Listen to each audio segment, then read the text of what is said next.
Ang Indiana Pacers ang makakatapat ng Boston Celtics sa Conference Finals matapos tambakan ng Pacers ang Knicks. Nakabalik naman si OG Anunoby sa Game 7, hindi rin nagtagal dahil sa hamstring injury. Mukhang pinilit ding maglaro.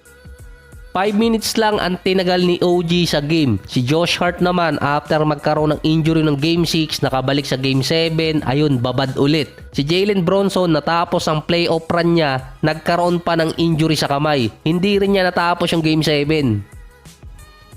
Si Indiana Pacers, double digit lahat ang nasa starting unit nila. 26 points para kay Haliburton, meron pang 6 out of 12 sa 3-point area, 20 points para kay Nembhard at 20 points din para kay Pascal Siakam. Ang Game 1 ng East Finals ang nakalagay sa ESPN May 22, Wednesday. Advantage agad yon sa Boston since mas mahaba ang pahinga nila kontra sa Indiana. Ang Pacers din ang team na makakalaban ngayon ng Boston na kompleto yung lineup. Walang injury so far. Ang nakakalaban din naman ng Pacers, merong mga injury sa kanilang team gaya ng Milwaukee Bucks na walang Giannis, na wala din ng ilang game si Dame. Sa Knicks naman, madaming may injury doon. Hindi pa full force ang Knicks pero nahirapan doon ang Pacers na umabot ng Game 7. Siguro naman hindi na magrereklamo doon si Coach Rick Carlisle kasi sila naman ang nanalo at papasok. Ang Indiana at Celtics nagtapat sila sa regular season ng 5 beses. 3-2 doon ang Boston. Mostly hindi naglaro si Haliburton sa regular season game nilang dalawa. Versus Celtics din kasi nagkaroon ng injury noon si Tyrese Haliburton na nawala siya ng matagal. Ang leading scorer ng Celtics sa playoffs ay sina Tatum, Brown at Derek White. Sa Indiana Pacers naman si Pascal Siakam, Haliburton at Miles Turner. Base sa report, makakamintes ng 2 game si Porzingis sa East Finals dahil sa calf strain injury.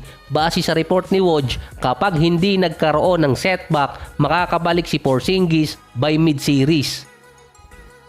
May kapalit naman doon si Porzingis sa Celtics, si Al Horford. So, kailangan lang din shutdown ng Celtics si Haliburton kasi nung regular season game, nananalo ang Pacers nang wala siya doon. Base pa sa stats, ang Celtics ang number 3 defensive team sa postseason behind Magic at OKC. Ang Indiana Pacers ang isa sa worst defensive team sa playoffs.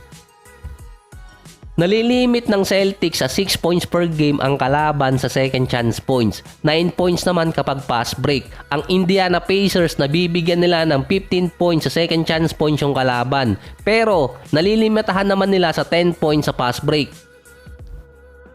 Hindi rin naman ganong kataas ang naibibigay nila sa turnover points. Nalilimit lang ng Pacers sa 12 points per game, ang Celtics nasa 14 points. Ang Boston may average lang ang kanilang opponent na 96.7 points per game sa playoffs. Ang Indiana Pacers nasa 110 points per game. Number 4 sila na worst team doon. Ang Celtics may total sa playoffs na 14.5 out of 38.5 sa 3-point area. 37% yun. Yun ang isa sa mga arsenal ng Boston. Sila ang number 1 3-point shooting team. Nasubok ang Boston nung series nila sa Cavaliers dahil nung Game 4 nanalo ang Celtics kahit lamang sa beyond the arc yung Cavaliers. Bumaba pa yung average ng Celtics mula sa 3-point area na dati nasa 15 to 16 per game. Sila naman ang number 1 3-point shooting team kahit nung regular season. Ang number 1 naman na 3-point shooter ng Celtics si Derek White.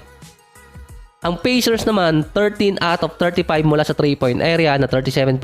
Hindi sila nagkakalayo ng Boston. Sila din kasi yung pumapangalawa sa postseason. Ang number 1 shooter ng Pacers si Tyrese Haliburton. Nasa 3 out of 9 per game. Ang edge naman doon ng Pacers, mailalayo kasi nila si Horford sa paint dahil si Miles Turner nasa 2.5 out of 5.6 per game sa 3-point area. So hindi dapat baliwalain yun ng Celtics. So naalala ko pala, wala din nga pala sa Pacers yung isa na lang 6-man, si Benedict Mathurin na hindi na makakabalik sa playoffs ngayon. Si Porzingis kasi may chance sa mid-series. Parehong team na may core player sila na may injury. Pero si Mathurin nakakalimutan ko na.